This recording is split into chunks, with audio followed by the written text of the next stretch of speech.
went into a very volatile time where everything was working out just fine.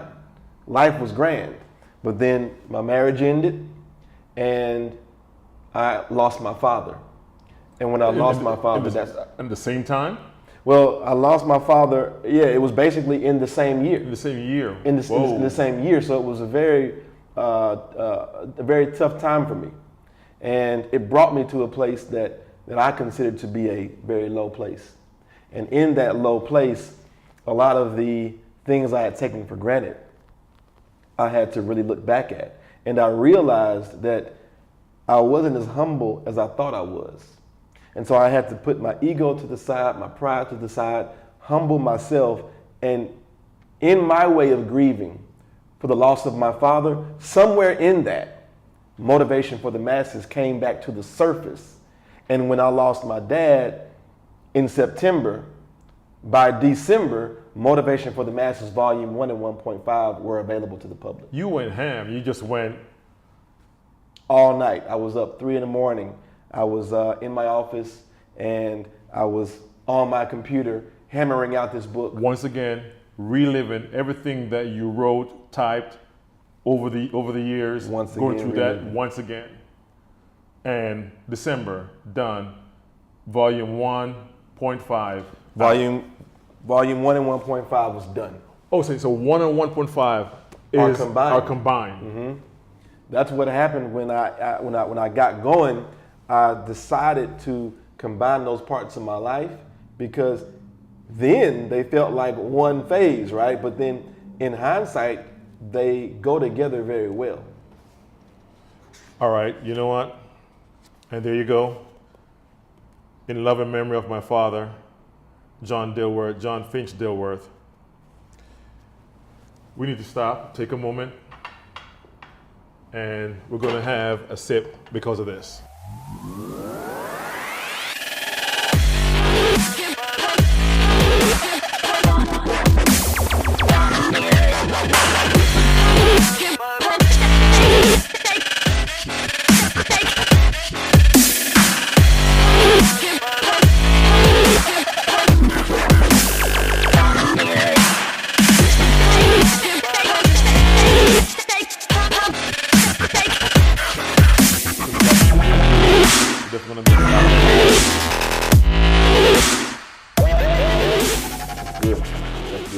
Oh yeah.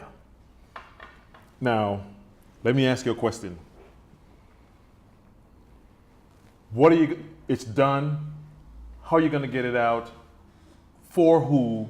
And you're going to need help getting this out. What's going to be your next move? Well, three-part question. Yeah, well, I mean, and it's a great question because that was my challenge. Because the completion of the book was motivated by the passing of my father and things I had gone through, I didn't finish it for the purpose of selling it. I completed the book because that made me feel more complete. And so I really looked to friends and family and just let them know, hey, I finished this book, it's available to you. But I started thinking about, how do I get this in the hands of the masses? This is Motivation for the Masses. And it's interesting because it dawned on me that the way the book is written in volumes helps me create the target, right? Because volume 1 and 1.5 are from ages 16 to 23. So that's the target. So that's my target for that particular volume set. Right. And I came up with the idea of Motivation for the Classes, because those ages are the ages where I was in high school, I was in college. Right. And so I thought that if I could get this in the hands of high school students, that would help the book itself to serve its purpose for that volume. So when they are reading, they're reading at your age, at their age, so they can actually relate versus, hey, I've been there, I'm telling you what you went through. Exactly. I wrote it in almost like writing it in real time. Exactly. So now the people who are younger than me can relate to what I was going through at that age. And so with Motivation for the Classes, the whole premise of it is to go into the high schools, provide the young people with motivational speaking, motivational poetry, but also each student gets a copy of the book, and A signed they take copy. that home with them, a signed copy.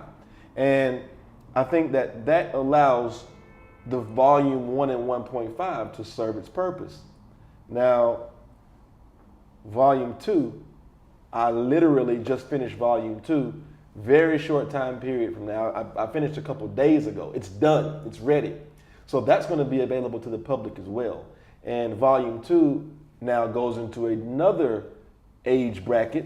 Will it be the same title, or what will the title be? It's also going to have the same title, Motivation for the Masses, a Poetic Autobiography, Volume 2. Okay. And ultimately, Volume 2, I will be able to approach it in a different way because it's speaking to a different age group. Once again, it's you in becoming a man, going into adulthood. Exactly. And so finishing up Volume 1 and 1.5 was great. Motivation for the classes, awesome. We've already begun the installation of that. The kids responded to it extremely well. And so now what we're doing is I've partnered with a nonprofit organization, and the nonprofit organization and I are going to come together to procure corporate funding, because most corporate organizations want to give back to the community and they need ways to do it. And so how they can do it with Motivation for the Masses is basically they're going to buy the books for the kids, because we don't want these young people having to pay for the book. They already don't have enough money to go and buy them a pair of tennis shoes. Right, so what we right. want to do is we want to get the book to them at no cost. So this is going into your goal is to, between you and the organization, is to get it into all the schools. So every Yes. kid has the potential of getting a copy. Motivation for the Masses, Volume 1 and 1.5, will become a New York Times bestseller without me really having to sell the book, if that makes sense. Oh, it makes perfect sense. Yeah. Okay. Now, with everything that you're going through, your dad passing, the divorce, completing the book, just everything. What do you do? I mean, how do you unwind? Let me ask you that. How do you unwind? Mm-hmm. It's Friday afternoon. Right. You come in. What do you do? How do you unwind? Well, for me, I think my favorite place to be is a nice glass of scotch, maybe some bourbon, and a cigar on my balcony. So my balcony is where I like to unwind, smoke a cigar. It kind of reminds me of when I was a little bit younger, a few years ago, when my grandmother was alive. My grandmother lived with my parents on a lake.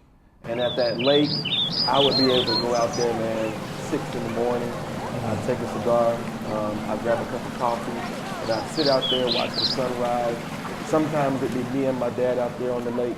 And being being outside, feeling that fresh air that pairs so well with the great cigar.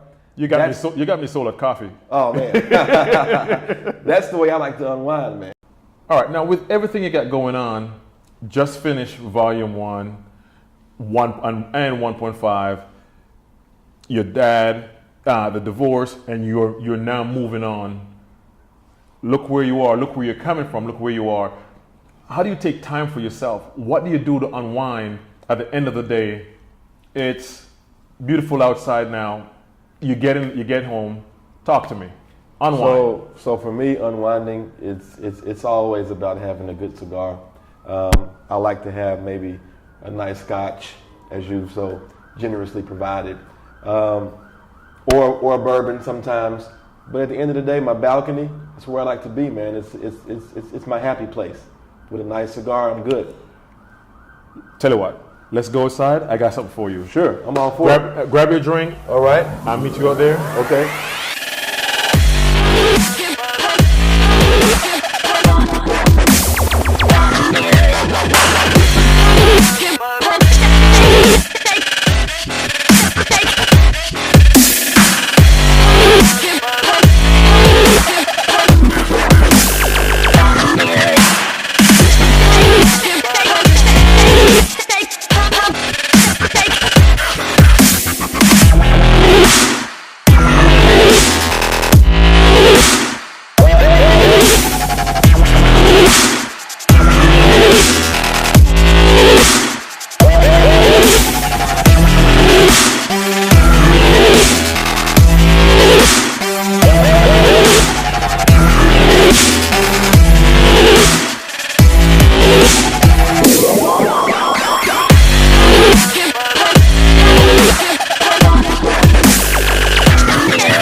John Dilworth. You're watching Sayon Johnson, Cigar Conversations.